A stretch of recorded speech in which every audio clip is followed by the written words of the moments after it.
De acá en más, con María O'Donnell. un tutorial para tiempos complejos. Bueno, 10 de enero se cumple hoy un mes de la asunción de Javier Milei, un mes con muchísimo vértigo, donde esa suerte de veranito financiero que tuvo en los primeros días, bueno, empieza a dar muestras de que podría llegar a su fin. A ver, venimos hablando, saltó el dólar los dólares financieros, empezaron a moverse y ayer se saltó el dólar blue o el dólar libre, como quieran llamarlo, por arriba de los 1.100 pesos, subió 70 pesos en un día. La cuestión es que los dólares se mueven más rápido que la inflación. Entonces sube más rápido el valor del dólar y esto es un problema. ¿Por qué?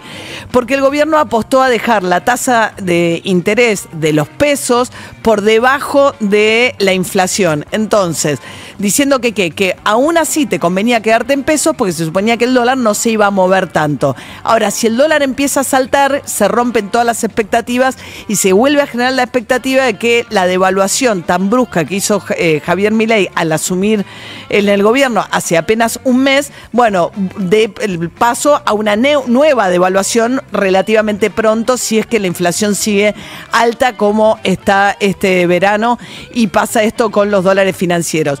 Frente a esa situación, digamos, mañana se va a conocer la inflación del mes de diciembre, se supone que va a estar a nivel nacional por arriba del 25%, con un componente muy dramático, que yo creo que está muy poco en la discusión, que tiene que ver con que alimentos subió, según la medición de la Ciudad de Buenos Aires, un 30%. Alimentos golpea muy fuertemente a los sectores populares y medios bajos que destinan gran parte de su salario a la compra de alimentos, con lo cual la pérdida del poder adquisitivo que vienen sufriendo jubilados y asalariados hace ya muchos años, pero que la caída ahora es todavía más acelerada, bueno, en los sectores populares empeora la situación gravemente. Y para los sectores medios, ahora que viene la meta de alcanzar el déficit fiscal cero, entre otras cuestiones, cortando los subsidios a los servicios públicos, eso va a empezar a golpear muy fuerte también sobre sectores medios y hay que ver hasta dónde achican lo que tiene que ver con la tarifa social. El gobierno anunció en el marco de los funcionarios que empiezan a ir al Congreso a tratar de defender el contenido de la ley ómnibus, que va a haber una canasta básica energética. O sea que no es que por ingreso una persona, sino que un grupo familiar va a tener que calificar, y no solo el ingreso de una persona, no es que por el ingreso, no importa cuánto consumas, estás dentro de la tarifa social. Para los sectores populares o los sectores más bajos ingresos va a haber una canasta básica y lo que te va a cubrir la tarifa social es solo la canasta básica.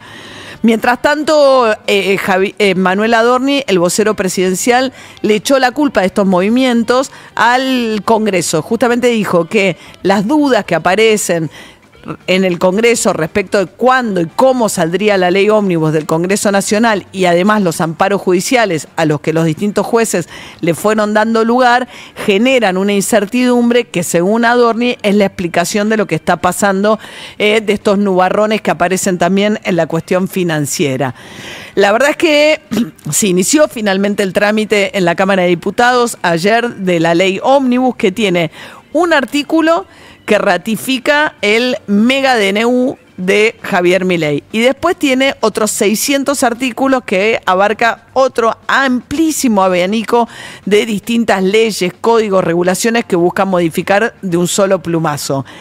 El debate central, porque ¿qué pasa? La Libertad Avanza tiene 38 diputados. Necesita para aprobar el paquete 129.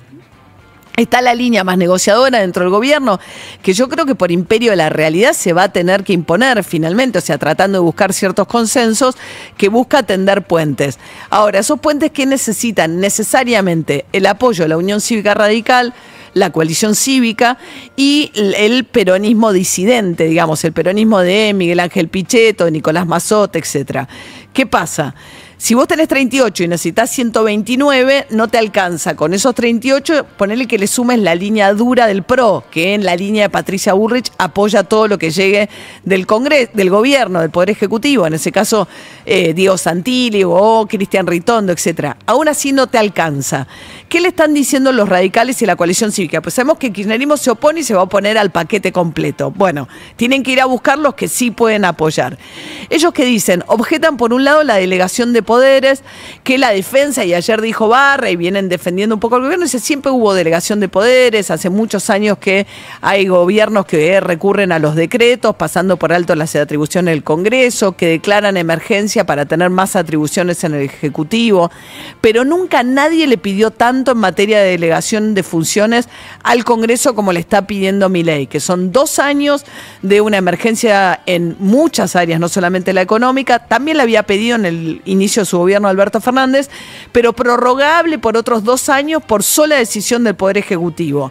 Ya prorrogó el presupuesto del año pasado, con lo cual todo lo que tiene que ver con asignaciones presupuestarias van a salir también por decreto. Y adicionalmente está el DNU, que no es que uno puede decir, bueno, por supuesto, Cristina Fernández de Kirchner, Carlos Menem primero y después Cristina Fernández de Kirchner recurrieron mucho a gobernar por decreto de necesidad de urgencia cuando tuvieron congresos adversos.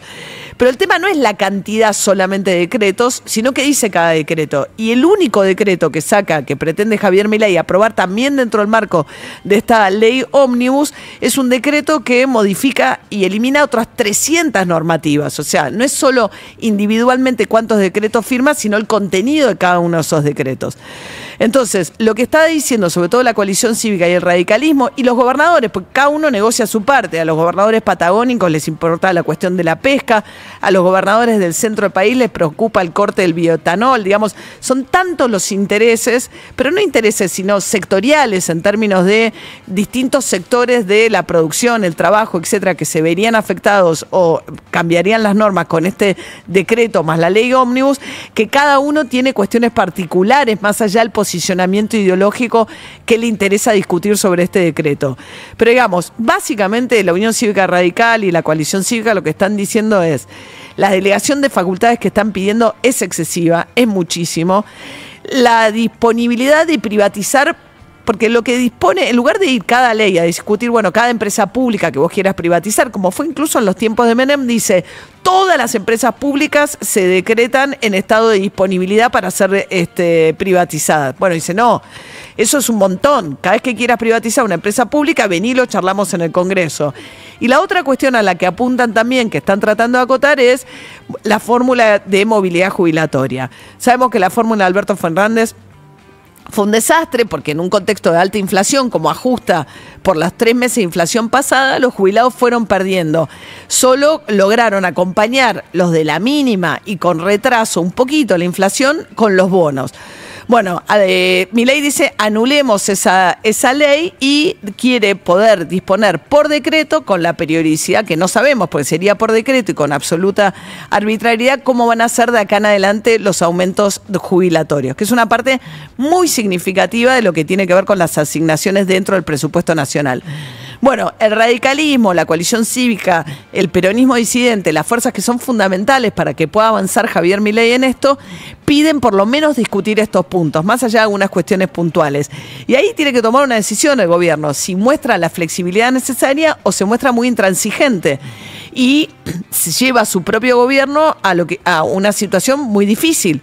Javier Milei, hasta ahora, los diputados que se opusieron, dijo sin ningún tipo de prueba que son coimeros. Ayer ese tema rebotó cuando fue la primera presentación de los funcionarios en la comisión, en el plenario de comisiones que están discutiendo el paquete, el paquete de leyes. Dijo, son todos coimeros. Y después también atacó de manera muy violenta a una periodista, que es el tema que estuvo fundamentalmente preocupado ayer Javier Milei, que era que Silvia Mercado informó falsamente que los perros también se habían mudado a Olivos, al igual que el presidente de la Nación. La calificó de mentirosa y la atacó de tal manera que las asociaciones periodísticas de sectores muy variados y amplios, como FOPEA de periodistas o la Academia de Periodismo, alertaron acerca de cómo reacciona el presidente de la Nación ante las críticas. Hay que ver ahora cómo reacciona ante un Congreso en el que está en franca minoría, al que le pide una delegación de facultades muy extraordinaria, que se aboque a tratar en muy poco tiempo una enorme cantidad de leyes, códigos, etcétera, y que le delegue enorme cantidad de facultades. ¿Va a negociar y va a aceptar, digamos, ese sector más dialoguista o prefiere ir a todo o nada, como dice Patricia Bullrich? Dice que hay que ir por todo o nada. Bueno, hay que ver cuál de esos sectores se impone dentro del gobierno y cómo avanza la discusión en el Congreso.